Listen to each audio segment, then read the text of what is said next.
मां गढ़ देवी यह नाम आते ही मन में श्रद्धा भर जाता है, दिल दर्शन को लरज जाता है और पांव खुद ब खुद बढ़ जाते हैं उस और जहां अवस्थित है मां गढ़ देवी। जी हां, 3 राज्यों की सीमा पर बसे शहर गढ़वा में कई दशक पूर्व निर्मित मंदिर में स्थापित मां गढ़ देवी से गढ़वा सहित पड़ोस के 3 राज्यों के लोगों की अगाध श्रद्धा जुड़ी हुई है, क्योंकि मां से मांगी गई हर मनौती यहाँ पूरी होती है। तो आइए आपको भी लिए चलते हैं गढ़वा और आप घर बैठे करें मां का दर्शन।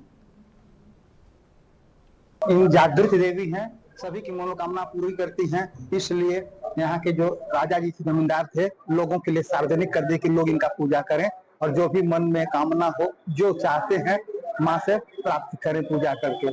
और माँ जो है सो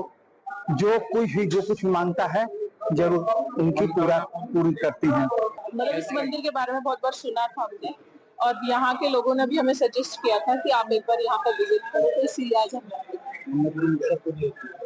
हाँ चलो ये आप हम देखते हैं कि माता रानी सुनती है, देखते हैं।